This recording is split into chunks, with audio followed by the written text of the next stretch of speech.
This is a Galaxy S10 Plus. Now this phone came out 4 years ago back in 2019 and it was considered one of the best phones that Samsung has ever released. Now is it still worth buying in 2023? Let's find out.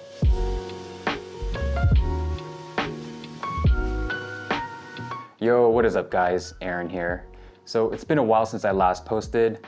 It's been a pretty busy month. I recently just got married and I also left the company that I've been with for over 6 years now. So it's been a pretty rough month, but now that I'm back, I have time to make some more videos. So without wasting any time, let's jump in.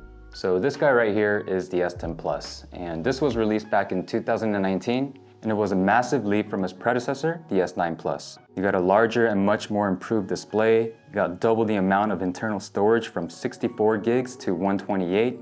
They also doubled the amount of RAM from 4 to 6 to 6 to 12, which is pretty dang massive. You also got 4K video from the selfie camera.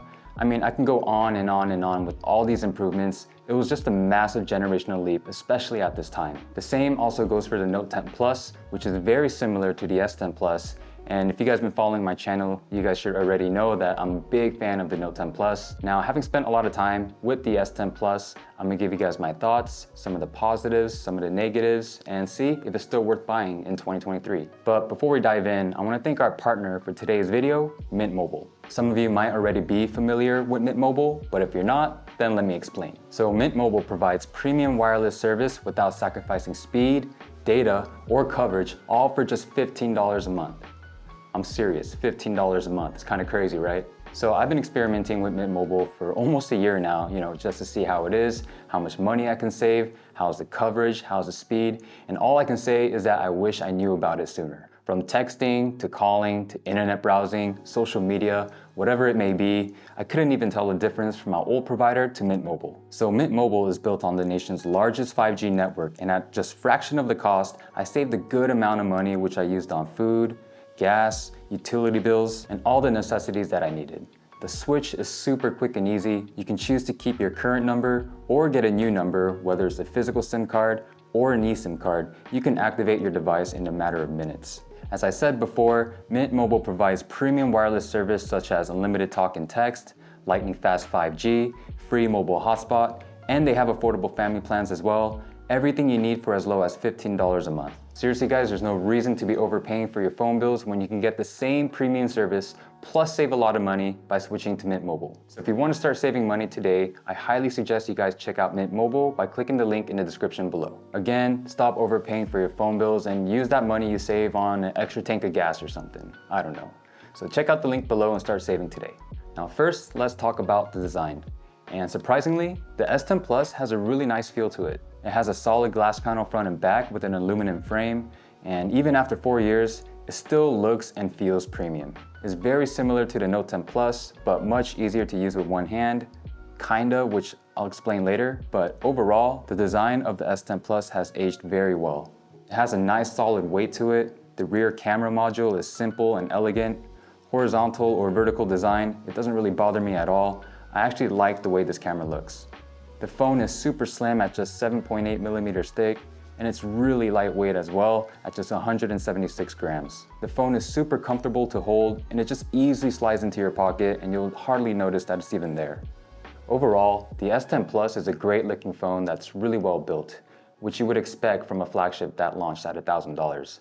So solid design overall. Next, let's talk about the infamous Samsung display. So the S10 Plus has a 6.4-inch OLED display with rich and vibrant colors. I think the display is still outstanding, which is not really a surprise since this is Samsung's bread and butter for years. The screen is just super bright, it's sharp, and it has excellent color accuracy. It has a whopping 63% screen to body ratio. The screen is still very responsive, although a 120 Hz refresh rate would have been nice. The 60 Hz refresh rate still gets the job done and performs very well, especially at this price. Minus the 120 Hz refresh rate, this screen actually surprised me and is really comparable to the recent flagships. Now, moving on to the performance, the S10 Plus is powered by a Snapdragon 855 processor or the Exynos 9820 depending on your region, which is still plenty fast and sufficient. The phone also has 8 gigs or 12 gigs of RAM depending on the variant, which makes multitasking and running demanding apps a breeze. It's the same processor that you'll find in the Note 10 Plus, which again is a fantastic phone. If you're just a casual gamer, which I'm sure a majority of you are, you will not be disappointed with the performance of the S10 Plus. During my testing, I was actually quite surprised at the performance, but at the same time, I'm not really surprised since I'm very familiar with the Note 10 Plus. But obviously, when you're comparing it with the S22 Ultra and the S23 Ultra, you will notice a difference. But I mean, these are two completely different price machines. But just remember, 4 years ago, this was a top tier device, and back then it was able to handle pretty much everything you threw at it. So depending on your workflow and what you intend to use the S10 Plus for, it is still a very capable phone, especially given its age. In terms of storage, the S10 Plus comes with either 128 gigs of storage or 512 gigs of storage with 8 gigs of RAM. Or you can opt for the 1 terabyte of storage, which comes with 12 gigs of RAM. This is pretty much the same storage and RAM specs that you get with the basic S22 Ultra, which is very impressive for a 4-year-old phone. And on top of that, you do get a micro SD card slot on the top, which you don't really see these days, so that's a really nice feature to have.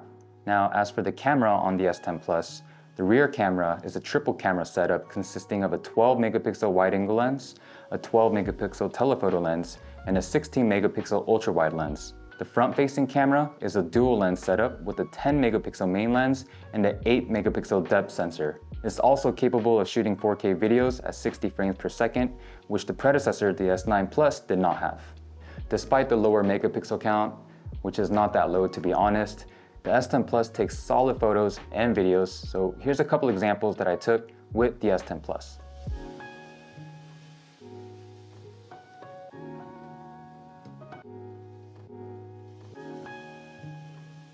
Now the battery life on the S10 Plus was actually quite surprising given its size, and I was able to go through a whole day with moderate to heavy usage, and this was with a live wallpaper in the background. Some other notable features is wireless charging, Samsung DeX, and as I mentioned before, you get a micro SD card slot at the top, and of course, you get the headphone jack. I know the missing headphone jack caused quite an outrage a couple years ago. I feel like it toned down a little bit. The missing headphone jack never really bothered me. My Note 10 Plus didn't have one, and I was completely fine without it. But the whole S10 series is the last generation with the headphone jack, so this is really cool to see.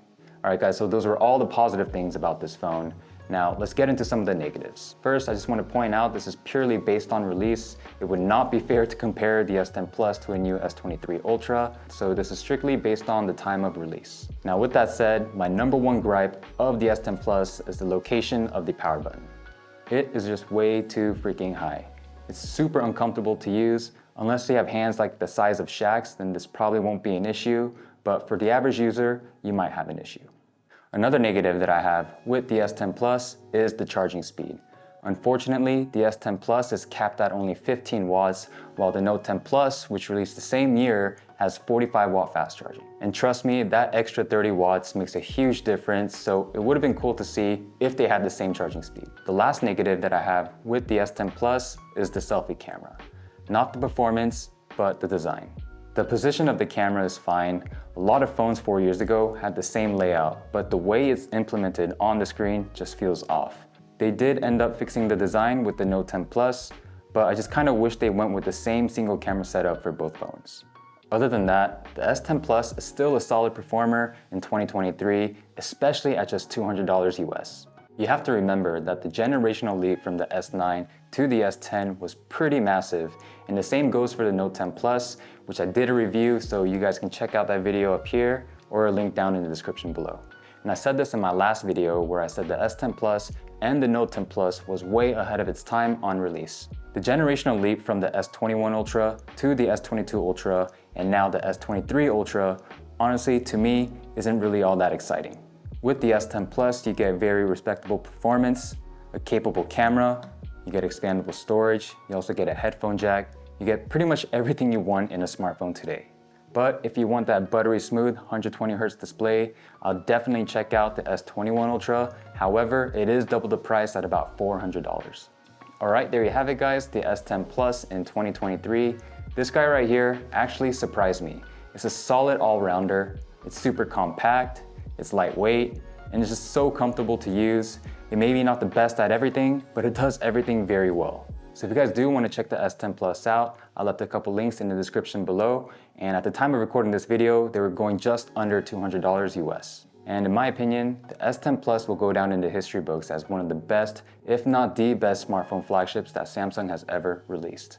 Anyways guys, I hope this video helped. If you guys are new here, don't forget to subscribe and like the video as well. I will always appreciate your guys' support. Anyways, thank you for watching, and I'll see you on the next one. Peace.